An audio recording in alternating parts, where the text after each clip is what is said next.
I swear to God, I really hope so. Hold on, I'm refilling my tea, and then I'll get back into my little makeshift station for streaming. I still moved into words. I can't English. I just moved into a new apartment, so I'm still kind of getting set up and everything. And I've been doing my live streams by this window because this gives me good lighting. Um, Hopefully this is better. Hopefully, this is better.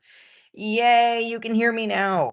I don't know what it is with everything. It's just so rude. YouTube. You know what? I blame M. Night Shyamalan. I don't know.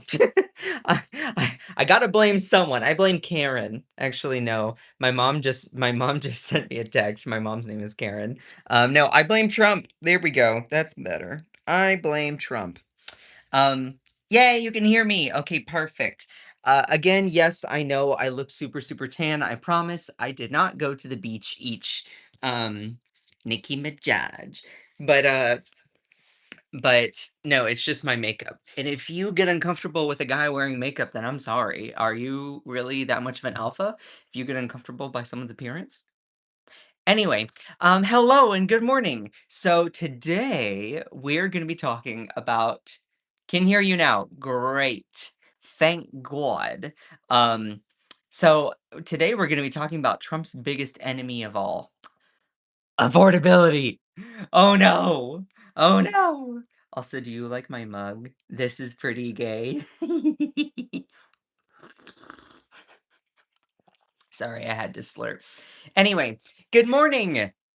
If you all can send some likes, get the stream started. I appreciate every single one of you. I still have not had coffee yet this morning, so you're gonna have to bear with me. I might be a little bit all over the place. This is black tea, so it has some caffeine in it, but your boy needs coffee. We're living in 2025. There's absolutely nothing wrong with a man wearing makeup. Yeah, 100%. Also, this just makes my skin glow anyway, you know? Like, I got a little sparkly eyeshadow too.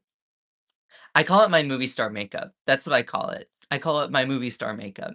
And I think that's generally like if guys were t if in real talk, if guys were to actually put on just a tiny bit of makeup, it would make a huge difference for their appearance. Like literally this takes me 3 minutes. I'm not even kidding. All you do is you put on a tiny bit of powder highlighter. You just go under the eyes and around so it brightens that part of your face. You take a contouring brush and you just stroke a little bit right here, right here. You just fill in your eyebrows just a tiny bit and then you're good. It literally takes me 3 minutes. There some people it takes them a long time. But anyway. So, good morning, everyone. Thank you for sending some likes. Even the alpha male Kegs Breath and Jesse Watersill use makeup. I don't know who Jesse Waters. Oh, I know who Jesse Waters is. But like, oh, Kegs Breath. Oh, you're talking. Wait, are you talking about our defense secretary? Wait, are you talking about Pete Hegseth, Kegs Breath, and Jesse Watersill? That's so funny. Can't tease that you just made my day. Anyway, good morning, beautiful people. All right, so it is now the 4-minute mark, so let's get into it and talking about Trump's biggest enemy of all, affordability. Ooh, everyone say ooh. So here's the thing. We know Trump says a lot of crazy shit. We know he says a lot of crazy stuff all the time. For some odd reason, the word affordability just keeps tripping him up or trumping him up. I don't know. But he cannot commit to a concrete narrative about affordability. One day it's his best friend, the next day it's his biggest enemy. And, one day it's a really, really good thing for Republicans, another day it's a con job for the Democrats. I don't think Trump even knows how to tackle it. I mean, look, it's more ambiguous than his relationship status with Elon Musk or his relationship status with other, members of members of his own administration because like he doesn't quite understand affordability. He doesn't quite know if he likes affordability or if he wants to ask affordability on a date. I don't know. But affordability seems to be the word that he cannot commit to a concrete narrative around. So let's dive into everything here, all right? It doesn't mean anything. It doesn't mean anything. Trump rages over Democrats' affordability con job. It's a con job. Affordability is a con job. Oh, thank you for the gift. Oh, that's so cute. Wait, do not open yet. Oh, but it was open. Oh, wait, Kate, that was so cute. Um, that was so cute. Thank you. Oh my goodness. It is the season of giving. And the only thing I give is a crap. Just kidding. I'm funny.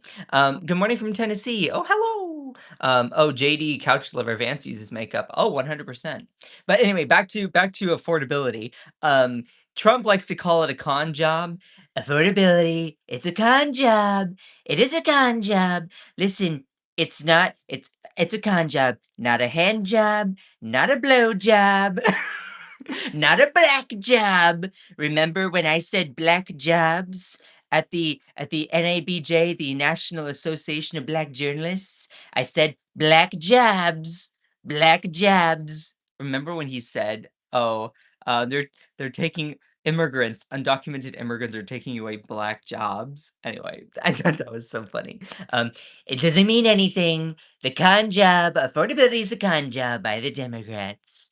It's not a hand job, not a blow job, not a nose job.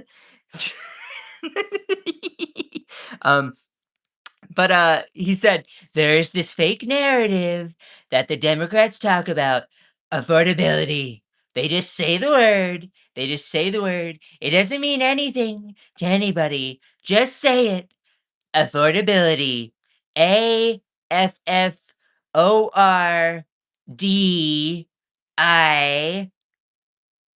I don't know any letters past I because I use I a lot. Speaking of I inherited the worst inflation in history. There was no affordability. Nobody could afford anything. Uh, oh, mm, okay, so wait a minute. He is saying that affordability is a con job, right? He's saying that Democrats talk about affordability. There's a fake narrative. I inherited the worst inflation. Affordability doesn't mean anything to anybody. The word affordability is a con job by the Democrats. Okay, okay, all right. So at least he's committing to something. Okay. Um, question. Uh, Is it just me, or did he also put out a post saying that he is the affordability president? Oh, wait, that's what him saying that he doesn't want to talk about affordability.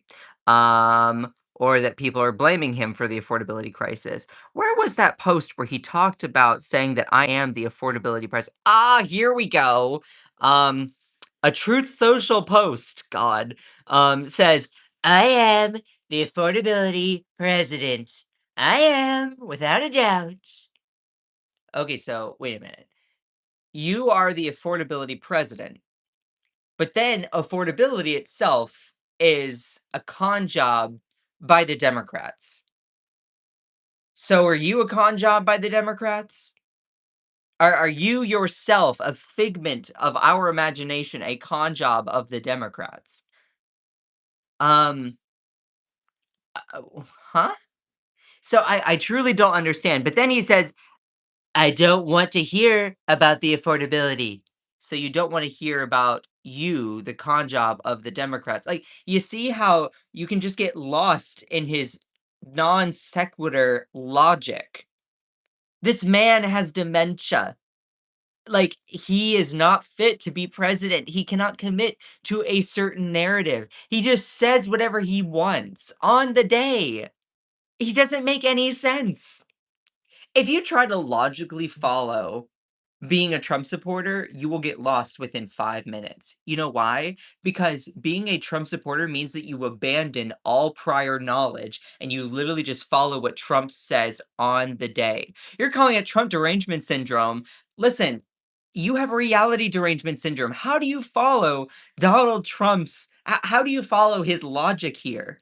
He says affordability is a scam by the Democrats. Then he says he doesn't want to hear about it. He says that he is the affordability president, then talks about how it's a con job. None of those things all can coexist at the same time.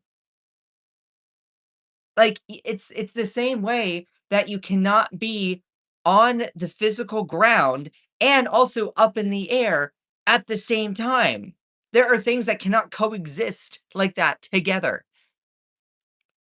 And for anyone that somehow uses this like incredible like derangement mental flexibility to justify and try quantifying his logic into a sensible reality pattern, you're literally just kidding yourself. Like, and that's the thing. You should commit to a narrative of reality. Now, if your reality and my reality are based on two different viewpoints of the same set of facts, then okay, work. I'm going to tell you that your viewpoint is wrong, and like I will, but at least we're looking at the same set of facts. Trump likes to propose alternate facts. There are no such thing as alternate facts. You see what I mean? So let me dive into a little bit more here. So, okay, Trump says it doesn't mean anything. Trump rages over Democrats' affordability. Con job. Con job. Not a nose job. Not a blow job. Not a hand job. Not a black job. Remember when I said black jobs? He goes on to say there's this fake narrative the Democrats talk about affordability. They just say the word. It doesn't mean anything. Just say it. Affordability. I inherited the worst inflation in history. There was no affordability. Nothing could afford, and nobody could afford anything. Nobody could afford anything. The word affordability is a con job by the Democrats. I watched the other day where some very low IQ congresswoman talked about affordability, affordability, affordability. I hear that if you say that word 3 times, 3 times it will appear. And let me tell you, I don't want it to appear. I don't want it to appear at all. You say affordability into a mirror 3 times and it will appear behind you and it will demand a Venmo payment of $45,000. That's what it does. Yeah. um, y'all, if you're enjoying the live, please make sure to send some likes. I love all of you. She has no idea their prices were much, much higher. Okay, then you say it's a con job, but then you don't want to hear about it. I don't want to hear about the affordability. I want to hear about it. I don't want to hear about it right now because we're much less. The affordability is much better with Republicans. Okay, wait a minute. Hold on. So you're saying that affordability is a con job by the Democrats. But then you also say that affordability is much better with Republicans. So, wait a minute. A month ago, you were saying that affordability was good for Republicans. Now you're saying it's a con job by the Democrats?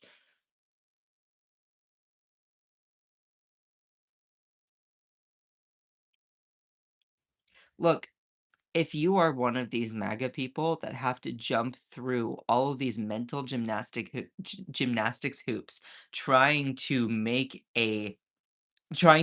like a logical sense of Trump's brain, you will get lost in 2 minutes. Because this man contradicts himself. His existence contradicts himself. What he did yesterday contradicts what he did the day before, and the day before, and what he will do tomorrow. Like, I feel bad for these MAGA people, because y'all have to work like 3 times as hard to try and make this man seem coherent. Meanwhile, you just ignore the fabric of reality at hand. Look, I'm not asking that you have to be some sort of like blue-hearted liberal Democrat, but at least acknowledge this man does not make any logical sense. He doesn't.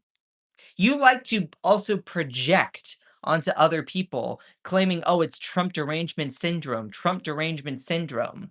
You all sound like robots saying that. Meanwhile, have you actually tried to follow what he has said? Taken at face value what he has said about everything. He doesn't make sense. He contradicts himself. One day, affordability is a con job. The next day, it's a good thing for Republicans. How is it a con job and a good thing for Republicans at the same time?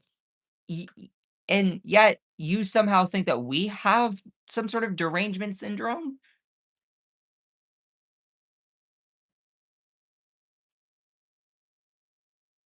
I truly I used to be a Trump supporter. You know why? You know why? Because that's what I was told. I abandoned all of my agency to follow along with what a group wanted, because I wanted to be a part of a group. That's what really ties MAGA together, is this semblance of community amongst MAGA supporters. MAGA views themselves as a family, always at threat, which you can say, I guess, somehow is honorable that you want to be a part of a group. But ask yourself, is that group worth being a part of? If you abandon all of your own critical thinking, your own agency, your own individual decision making to follow a group in order to feel like a part of something, or you could commit to a narrative of basic reality where our current president contradicts himself at every turn. Just saying. So he says he doesn't want to hear about affordability. He doesn't want to hear about it, but that it's also he's also the affordability president. Like I truly don't understand. He says, "I am the affordability president." Someone said reported for misinformation. How is literally reading out reading out our current president's words and offering some analysis and insight into it, which you can disagree with if you want. You can disagree with my viewpoint or my opinion on it, but how is that misinformation?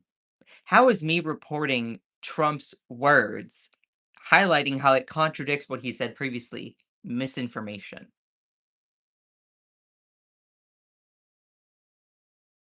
This is the thing. Y'all are a part of a cult if you're following this man. Have some self-respect for yourself. This man also nickel and dimes you to the point where you buy 47 yard flags, 16 yard signs, for like 37 Trump shirts, Trump shoes, Trump socks, Trump hats, a Trump figurine to go in your goddamn living room. Like, and you like then claim that somehow other people have derangement syndrome when you have given your paycheck over to merchandise idolizing a man?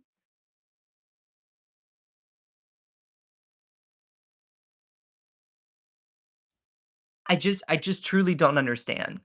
But speaking how affordability is something that, you know, is an enemy of Trump.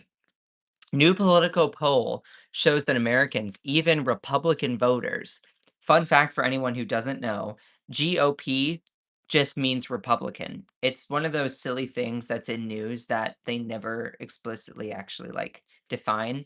GOP stands for Grand Old Party, that simply just means Republican. There are some people out there who are never actually ever told that, and that's why I'm trying to like that's me trying to give you just information. So GOP just means Republican. And even Republican voters are blaming Trump for the affordability crisis. Almost half, 46%, say the cost of living in the United States is worse than they even remember. Um, and a view that is held by 37% of Trump 2024 voters. Let me give you some actual specific data here. Trump's own voters began blaming him for the affordability crisis. This was a poll put up by Politico. Now, I also want to point out that this poll has a sampling error of plus or minus 2 percentage points. All polls have a margin of error. You also have to look at who is surveyed, how they were surveyed, all of these things. Polls are not the end all be all. Polls are just a scientifically measured guess upon some existing data. Polls have limitations. So just know that you cannot politicize polls. This I always say this every single time I bring up a poll. You cannot just cite a poll and say, "Oh, it's truth," because all of a sudden it's a poll that has a result that I like. But then you can't throw it away and say polls are garbage when it has a result that you don't like. So don't politicize polls. Now, I also want to point out that broadly speaking, the scientific measurements along with the margin of error and everything is showing that polls here, many Americans say the cost of living is the worst that they've ever seen. Under percentage of Americans based on their vote in the 2024 general election who say that the cost of living here is worse than I ever remember it being, 37% of Trump voters in 2024. Now compare that down here to the cost of living here is bad, but I can remember when times were worse. That's 34%. So at least some Trump voters are being like, yeah, yeah, cost of living here is bad.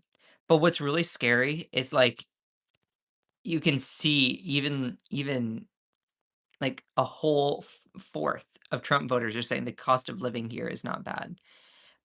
Though I also want to point out that it's kind of broadly the same amongst Democratic voters. So I'm wondering if these are just like the super rich people. I'm wondering if the people that are like saying the cost of living isn't bad are the ones who are like the rich, out of touch folks on both sides of the aisle. So that's just my analysis here. But you can also see the cost of living here is worse than I even remember it being under Democratic voters that voted for Kamala Harris in 2024. So, just pointing that out there. 1 in 5 Trump voters think the economy is his responsibility, which this is interesting. Of course, a lot of Trump voters are blaming Biden for the economy. I do just want to ask something. As time goes on, as time goes on, are you all going to admit or understand that Biden has reached peak irrelevance at some point? Because, like, look, the man we've not even heard he's not even been in, like, the news or the press or anything like that. Like, Biden is kind of irrelevant right now. He's probably on a beach, on a beach with his aviator shades, just chilling, being like, "Ugh, ugh, guys, God, like, you better stop. I'll give you a knuckle sandwich." Sorry, my Biden impression is really cringy, I apologize. Um, but, like, Biden is probably just old he's existing being old, okay? At some point, are y'all gonna these Trump supporters, you're gonna have to realize that, like, it's Trump's administration as well as Congress that is which is a Republican Congress, that is running the economy right now. They have the say on how it's going. So you're gonna have to at some point acknowledge that at least that plays a part in the current existence of our economy. You can't just blame the last administration for it. You just can't. You can't alone. Otherwise, you're just in a cult, which I guess you are. Deport Trump. Oh my god. Um, but as you can see, even and to give them some credit, you can even see that some Trump voters are like, yeah, Trump holds full responsibility for for the economy. Now, I think that there is something to say about past administrations and their decisions leading to current economic conditions. That's fair. I think that's fair. I don't think that it would be I think it'd be kind of silly to say like, "Oh, all the current existence of the economy is completely like as a result of Trump's actions." But we also have to look at the facts at hand. One of the biggest things that Trump has proposed in his economic plans have been tariffs. For those people who do not know, a tariff is a tax on imported goods. That's what a tariff is. That's simply what it is. A tariff, Tarrif, tariffs, or two F's, sorry, one R. I can't spell, hold on. Tariffs, I can't spell. It's Friday, give me a break. Tariffs are a tax on imported goods. That's what it is. You know who pays the tariffs? Ordinary Americans. Ordinary Americans, small businesses, or some bigger corporations, those people pay the tariffs. Tariffs are not paid by the country that the goods are coming from. If we put a tariff on China, China does not pay the tariff. If we put a tariff on goods coming from China, they do not pay it. Tariffs are an internal policy that is done by us in order for our goods to be comparatively cheaper compared to foreign goods. That's what tariffs do. Tariffs, they are an inflationary tactic. Literally, they are known economically as an inflationary tactic to raise the cost of imported goods to make domestically made goods seem cheaper by comparison. So if you tariff cars coming from China, they become more expensive than some of the cars that are made here in the United States. But you know what tariffs don't do? They don't decrease necessarily the cost of goods domestically made in the United States. They just raise the costs of other things. So what it does is it raises the threshold for everything to become more expensive. And this is what people are seeing. The majority of Americans say tariffs harm inflation in US countries, and countries in the US, imposes tariffs on the US economy, their family's financial situation. The question is, do you think that the US imposing tariffs, which are taxes on goods or materials from other countries, helps or hurts each of the following, or has no real impact? When polling Americans, 63% of Americans are like, yes, it makes inflation worse. You can see how, um, you can see in here how it's like, yeah, it's making inflation worse. 63% of Americans. You see that it also hurts the economy. 58% of Americans. Your family's financial situation. 55% of Americans. U.S. manufacturing companies. 45% of Americans. People getting jobs in the U.S. 42% of Americans. Tariffs broadly as a tool, if they are going to be effective, and this is my view, you can disagree. If you're going to tariff something, it has to be narrow and targeted. It can't just be a blanket tariff on everything. And I've actually talked about tariffs. If you've been in my live streams on TikTok or here, I've talked about tariffs and given example after example of how it works. If you put a tariff on something, what you're doing is you're not making the other country pay. What you're doing is making it more expensive here in the United States. A tariff is a tax on imported goods paid by US companies or US small businesses or US individuals. So I should do a whole live stream reminding people about that. But when you look at the polls here, more Americans say tariffs should be decreased than they should be increased. Overall, among US citizens, you can see here that almost 50% of people say that it should be decreased. Where you can see that US adult citizens, only 14% of them say that they should be increased. Yet, this is where we are. This is where we are. The policies that the Trump administration are putting out, increasing tariffs and doing all of this, now he has retracted some of them, credit where it's due, is appeasing the 14%, but not really the rest of us, not really the rest of Americans. What's interesting is when you break it down by family income here, when you break it down by family income, it really doesn't make too much of a difference amongst amongst, you know, your your, um, your political parties here. That's what is kind of interesting to me. But, with all this being said, someone just said "gay" and have a laughing emoji. Am I supposed to be insulted? Like, just genuinely asking. If I were to scream straight at you and put a laughing emoji, are you supposed to feel insulted? I would never do that. But, like, see, this is the kinda crap that I gotta deal with all the time on my live streams. Just genuinely. Like, imagine being the person that's like, "This is gonna get him. Oh, let's type the word 'gay' and have a laughing emoji. Oh, that's gonna make him upset." Sweetheart, my skin is so thick, it's like a wallet. Trust me, you're not gonna get me. It's just so funny. Um, um, anyway, it's just funny.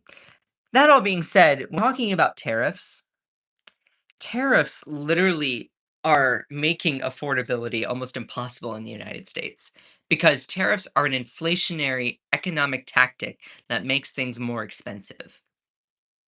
Biden did some tariffs. True. He did some tariffs on things. They were more narrow and they were more targeted, but he did them. Just putting it out there, tariffs are a tool, but Trump is using them as a weapon in order to then make everything more expensive and then tries to claim that somehow things aren't. Trump is the metaphorical version of someone like literally peeing on your leg and then saying it's not raining. That's literally what he's doing to the United States. Like seriously, that's what it is. These tariffs are raising prices for so many things. And then he's trying to then say, "Oh, no, it's not. No, it's not." But then he goes on to say that affordability is a con job. Let me get back to the affordability thing here for a second. Hold on. Let me put my phone case back on. Affordability.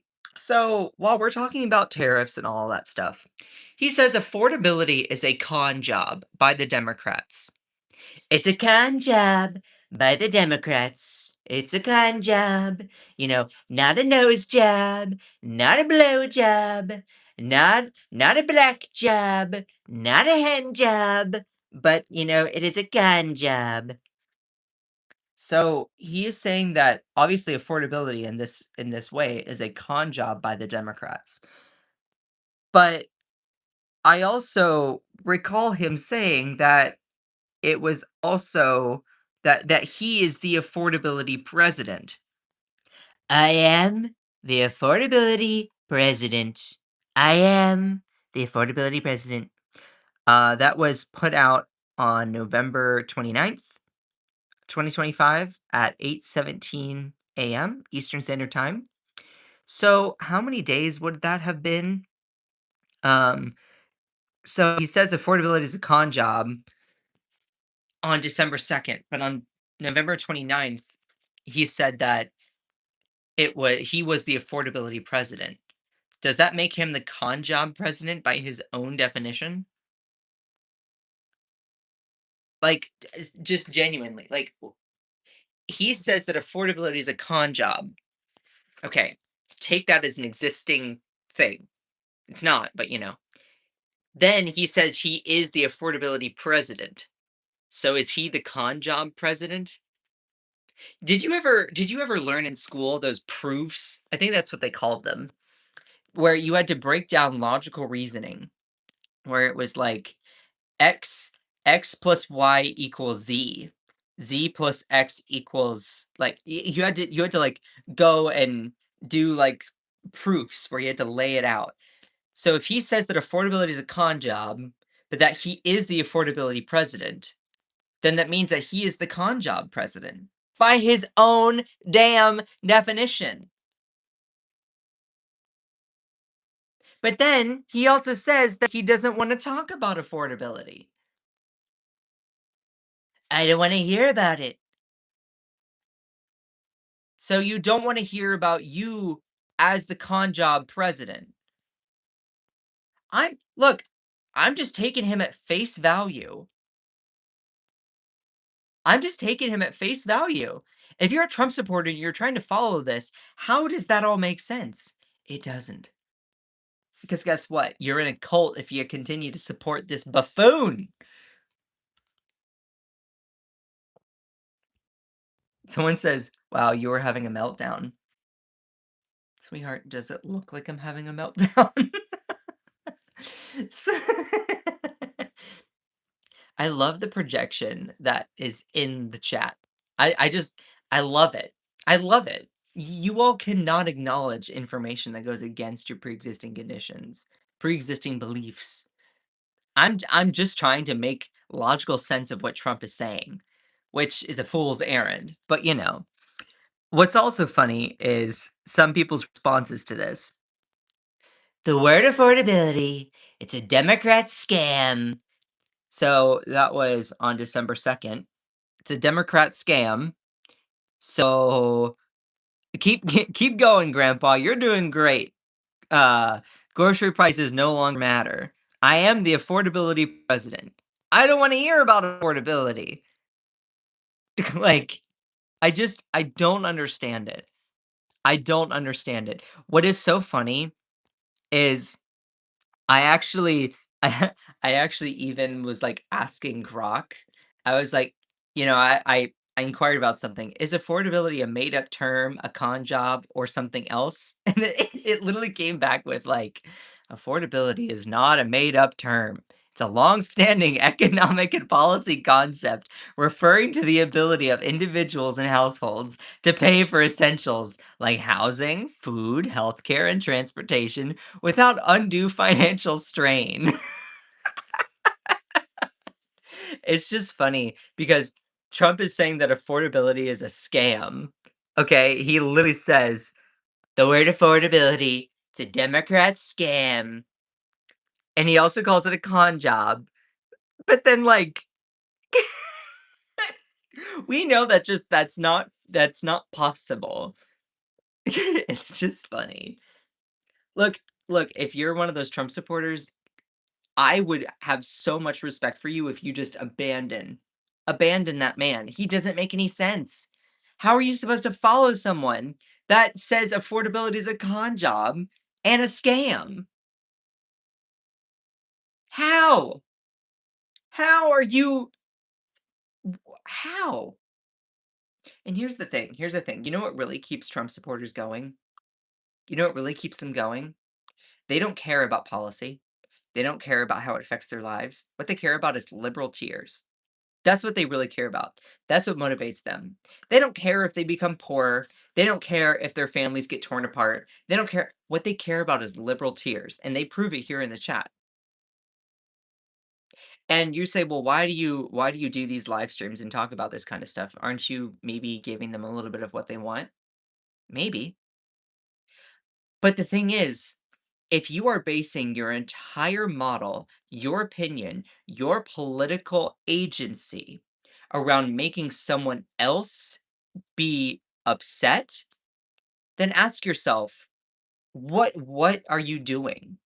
Just genuinely, like, what are you doing to benefit your family, your livelihood, your community? Is it more important to vote to upset someone else or disadvantage someone else? Or maybe you could use your voice to uplift everyone, do policies that help everyone, support inclusivity for everyone. And that's the thing. The empathy tank runs really low for anyone who's a part of MAGA because they mainly care about liberal tiers. That kind of mentality is very, very sociopathic.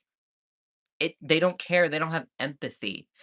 If I've shared this story before. I saved there was this one guy who was literally calling me slurs, but he was having a medical emergency and I still helped him. Why? Because that's the right thing to do. That's the right thing to do. Like, and that's the thing. The empathy tank needs to be refilled. Needs to be refilled for a lot of people in this country. So I'm calling on everyone, have some empathy because, like, otherwise, it's only gonna get worse from here. It's only gonna get worse from here. Yes, this is a cinnamon stick. I put cinnamon sticks in my coffee. I didn't realize I was doing this until I did. I'm funny. But does that all make sense? Like, I just want people to have some empathy, you know? I have empathy for Trump supporters. I do. I do have some empathy for them, especially if they feel like they were used. You were used. You were used and discarded like a tissue, soft, strong, disposable. Trump doesn't have any reason to need you anymore. You voted for him. You put him in power. You buy endless amounts of merchandise from the man. He views you as a cog in a machine for his benefit, you know?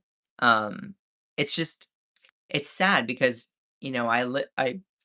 I've been around that my whole life, and I'm like, I see people be sucked into the scam of MAGA. Someone says 6'7", 6'7". What even is that? Okay, hold on. You know what's so funny? Okay, as a quick little pause here. Look, I am like an old Gen Z. Like I am one of the I'm kind of born around the time of being an original Gen Z. I can still understand what some millennials talk about, but I'm like one of the OG like older Gen Zs. I don't know what some of these Gen Alpha kids do, okay? What in the world is 6'7"? I truly don't understand what this whole 6'7", 6'7", 6'7". My coworker was telling me the other day that she saw some young person literally just walking down the street going with their arms like 6'7", 6'7", 6'7". What does that even mean?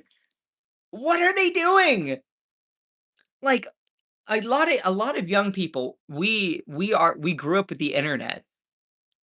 Like, so are they just so plugged in? Do we need to like do they have like a USB drive you just need to unplug and plug back in and then they can start functioning normally? Like, do we need to unplug Gen Z and wait 5 seconds so it doesn't overheat? Like, I truly do not understand this whole 6'7", 6'7", 6'7" thing. I'm like, what in the world? Are you trying to claim someone is 67? Like, what is that?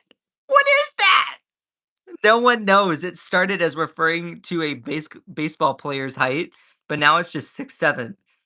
Um, um, it's from a song. 42. It means 42. I just truly don't understand. Um, I don't understand. 6'7". Oh, it's a song.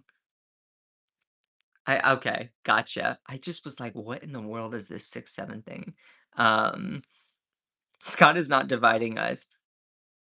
Yeah, why would I be dividing us? I'm just literally on this live stream, I'm reporting what Trump says, trying to make logical sense of it, which is a fool's errand, and then calling for people to have empathy. How is that being divisive? It's the new 69? Ooh. Like, anyway, back to affordability, and then I have a hard cutoff here in about like 6 minutes, okay? So, let me just sum this all up in a nice little tidy bow here.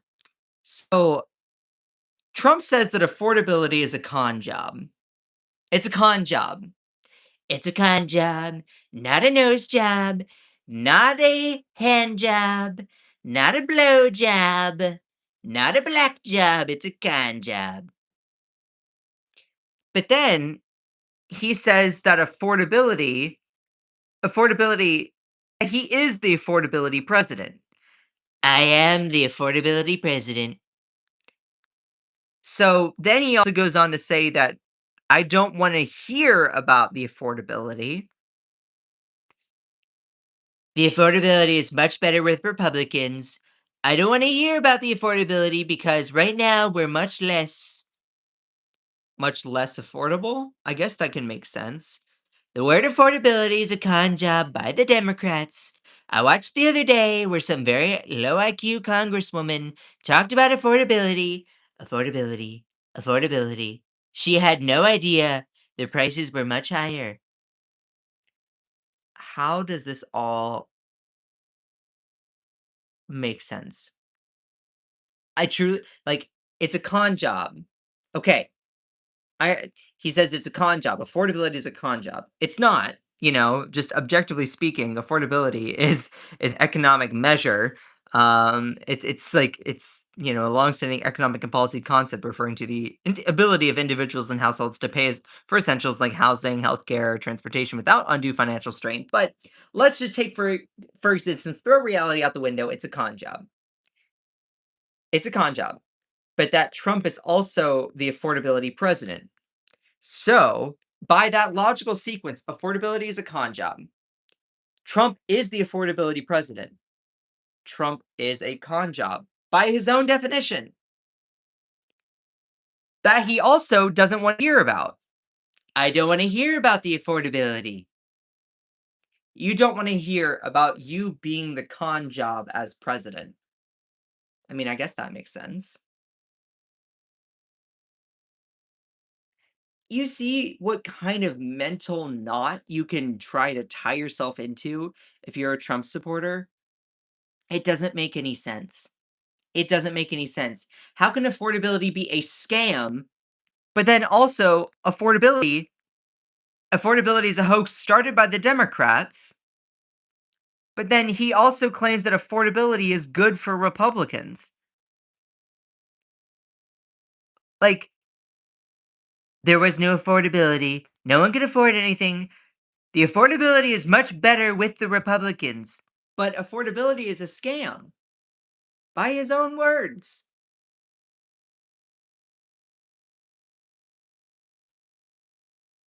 See, this is the thing. When you are a Trump supporter, you don't need to make any logical sense. You don't. It doesn't matter what Trump said yesterday, you follow what he says today. If he changes his mind tomorrow, you follow what he does tomorrow. If he changes the day after that, you pivot. That's what it is being a Trump supporter. What being a Trump supporter means is that you will follow him to the ends of the earth, even if it means that you're walking off a plank thinking that somehow you are going to be saved. His tariffs have caused a whole bunch of financial strain, and it has just been so bad. He can't make up his mind. No, he really can't. He really can't. It's like a 6-7 thing. Like, he's like 6 or 7. 6, 7, 6, 7. Which one? 6, 7, 6, 7, 6, 7. It's a scam. It's a con job. I'm the best 6-7 president. Like,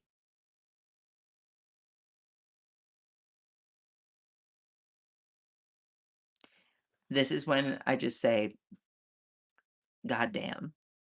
Good God, girl, get a grip. Anyway, I have to get going. I need to get to work here in about math, 17 minutes. So I appreciate every single one of you. I need to skedaddle. Shout out to my amazing moderators. If you enjoyed this live stream, please make sure to smash that subscribe button. I work super, super hard to do these live streams. You don't have to agree with my opinion here, but I'm just breaking all of it down. Like, him with Trump, with this affordability thing, it's actually just baffling to me. Like, there are things in politics that don't surprise me, but with this one, it's a little bit different because he says that it's a scam, but that somehow he's good with affordability. Like, I truly don't understand it. Usually he commits to just saying it's always a scam. It's always a scam. He says fake news. It's like him saying fake news, but the news, but news loves Republicans. Like, huh? I truly don't understand. Anyway, Lisa, Kate, Cantisa. Yeah, subscribing doesn't cost anything. It doesn't cost anything. Subscribing to the channel doesn't cost anything. And it also means a lot. I am trying to build up, an audience here. I'm trying to build up a platform. I appreciate every single one of you that wants to be a part of it. I do have I do have a vision at some point of maybe running for office and trying to fix some of this crap. Um, you know, yes, join our Discord. Join our Discord. Yes, I need to get back on that. But I appreciate every single one of you.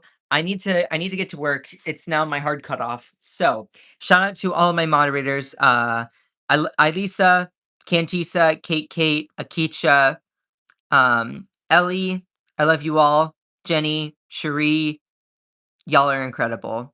I literally could not do this without you all. I love you all so, so much. Be on the lookout for more videos. Definitely go and check out my last video if you want a good laugh. But also, I'm sorry, disclaimer, it's kind of weird. So I appreciate every single one of you. Y'all are amazing. So anyway, just remember that you are beautiful, you are loved, you are valid, you are strong, and you are fierce. Don't let anyone or anything ever, ever, ever, ever, ever dim your shine. I love all of you so, so much. Bye.